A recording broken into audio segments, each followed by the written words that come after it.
bridge was built in 1976. It's a very important bridge because it carries the motorway M5, which is the main motorway to access Devon and Cornwall from the southwest of England. Like all bridges, Exe Viaduct undergoes regular inspections. Highways England carried out one of the key inspections on the structure a couple of years ago. Highways England and Kier called on VSL's expertise to implement a long-term repairs and maintenance plan guaranteeing that the bridge could continue to carry all the traffic that the M5 requires.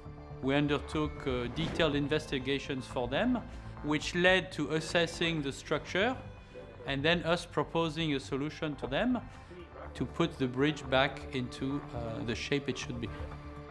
The M5 is a very strategic route, so it was incredibly important for Highways England not to close the motorway. So the solution we proposed was to do the work from under the bridge in order not to affect the traffic on the top.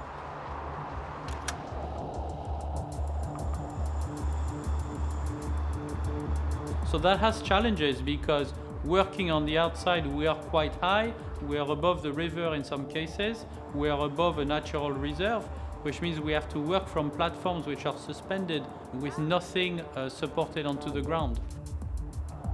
These are very significant challenges that are involved in working on a structure of this size.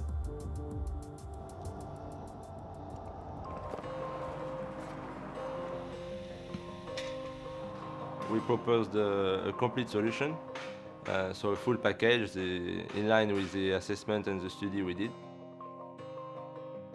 We have to cast 9 concrete blocks, then we will pass HDPE ducts through these blocks in order to install our post-tensioning cables.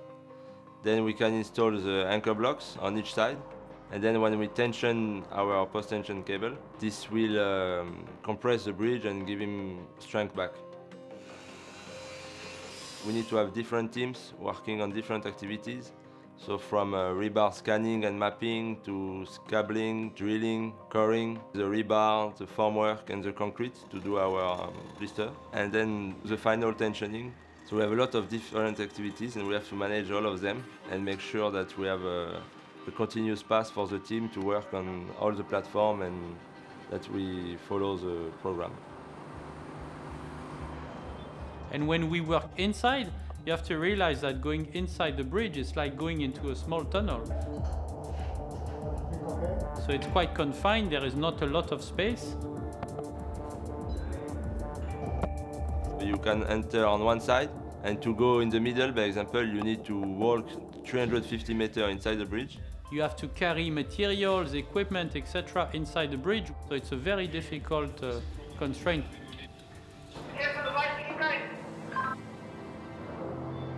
VSL delivered a complete design and build package to Highways England, coming up with a solution, but also designing and then building that solution in a 2-stage process.